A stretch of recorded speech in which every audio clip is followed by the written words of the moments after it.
2 दिन बाद स्कूल के सभी बच्चे टूर पर जा रहे हैं। मैंने तो मैम से मना कर दिया, लेकिन मैम कह रही थी कि पढ़ाई के साथ साथ हमें म्यूजियम और हिस्टोरिकल प्लेस के बारे में देखना चाहिए और जानना चाहिए। हाँ ठीक ही तो कह रही थी मैडम। अरे हमारी बिटिया किसी भी चीज में पीछे नहीं होनी चाहिए। तुम टूर पे जरूर जाओगी। हाँ बेटा, और मैंने तो तेरे लिए नया यूनिफॉर्म भी सील दिया है, इसलिए तुझे अब चिंता करने की कोई जरूरत नहीं है। Thank you mummy papa. आप जैसे माँ बाप हर किसी को मेरी हर छोटी छोटी ख्वाहिशों को पूरा करने के लिए आप दोनों दिन रात मेहनत करते हैं। वैसे ही मैं जल्दी ही कामयाब होकर आपके हर एक सपने को पूरा करूँगी। टुनटुनी मिडिल क्लास फैमिली से थी। उसके पापा कुली थे और उनको दूसरों का बोझ उठाने का जो भी काम मिलता वो करते और उससे पैसे मिलते थे, वो उसी से अपना घर चलाते थे। वो लोग वही स्टेशन के पास किराए का घर लेकर रहते थे। ऐसे ही हंसी खुशी टुनटुनी का परिवार चल रहा था। टुनटुनी के पिता टुन्नू चुड़ा बहुत ही विनम्र और दयालु स्वभाव के पक्षी थे। वो हमेशा दूसरों की मदद किया करते थे। ऐसे ही एक दिन एक अंधी पक्षी अपने बच्चे को लेकर स्टेशन पर ट्रेन आने का इंतजार कर रही थी। तभी अचानक से उसका पैर फिसल जाता है और उसका बच्चा पटरी पर गिर जाता है। माँ मुझे बचाओ, माँ बचाओ मुझे।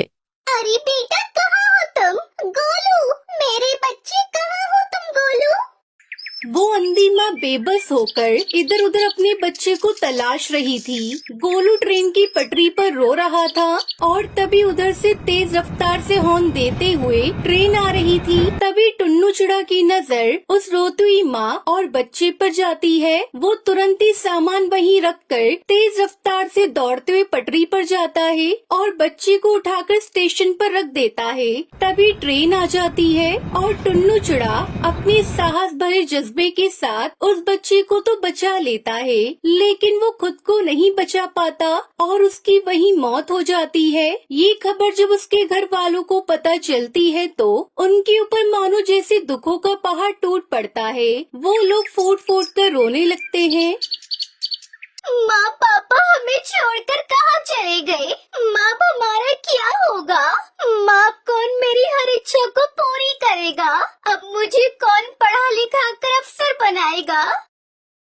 वहीं टुनटुनी की माँ टूनी की भी तबीयत खराब हो जाती है। अब घर की सारी जिम्मेदारी टुनटुनी चिड़िया पर आ जाती है। ऐसे ही 1 महीना बीत जाता है। माँ, मैंने दाल और रोटी बनाई है, चलो माँ थोड़ा सा खाना खा लो। तुम खा लो बेटी, मुझे भूख नहीं है। माँ अगर आप नहीं खाओगी तो फिर मैं भी नहीं खाऊंगी। थोड़ा सा खा लो ना माँ। आपको इस तरह देखकर पापा को भी अच्छा नहीं लग रहा होगा। प्लीज माँ खा लो। उसके बाद टूनी चिड़िया थोड़ा खाना खाती है। इसी तरह समय बीत रहा था। इस बीच टुनटुनी का 10वीं का रिजल्ट आता है और वो अपने पूरे स्कूल में टॉप करती है। माँ आप तो खुश हो ना? काश आज पापा होते तो वो कितना खुश होते।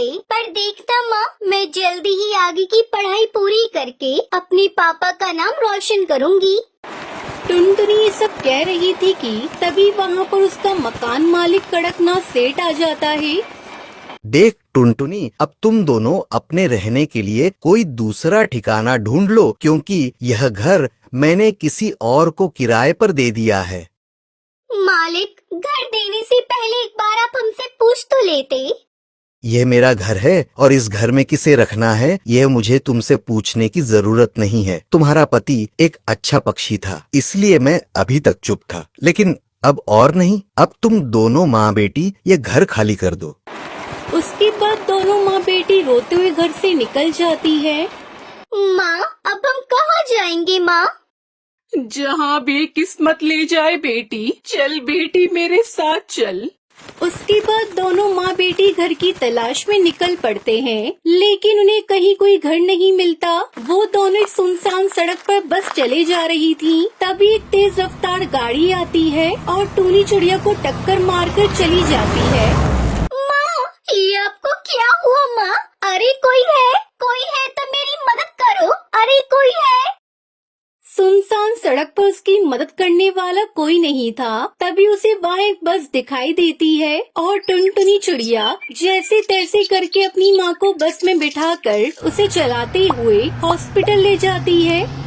देखिए चिड़िया, तुम्हारी माँ के सिर से काफी खून बह गया है, हमें ऑपरेशन करना होगा। तुम जल्दी से 1 लाख रुपए जमा करवा दो। डॉक्टर साहब, आप ऑपरेशन की तैयारी करिए, मैं अभी पैसे लेकर आती हूँ। टुनटुनी उसी बस में बैठकर रो रही थी। हे भगवान, पापा को तो पहले ही मैं खो चुकी हूँ। अगर माँ को कुछ हुआ तो मैं नहीं जी पाऊंगी। मुझे हर हाल में मेरी माँ की जान बचानी है, लेकिन मैं इतने सारे पैसे कहाँ से लेकर आऊंगी?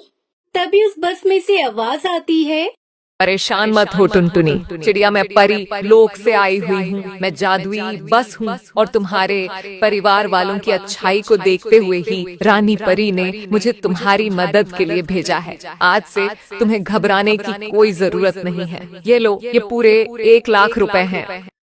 जादुई बस, मैं तुम्हारा ये एहसान कैसे चुका पाऊंगी? थैंक यू बस, तुमने मेरी ऐसी मुश्किल समय में मदद की जब मेरा साथ देने वाला कोई नहीं था। उसके बाद टुनटुनी वो पैसे लेकर अपनी माँ का इलाज करवाती है। कुछ दिनों में उसकी माँ ठीक हो जाती है। फिर जादुई बस टुनटुनी चिड़िया से कहती है, अब तुम दोनों माँ बेटी जल्दी से मेरी बस में जाकर बैठ जाओ, मैं तुम्हें एक चमत्कार दिखाती हूँ। उसके बाद वो बस खुद ब खुद एक बस घर के रूप में बदल जाती है।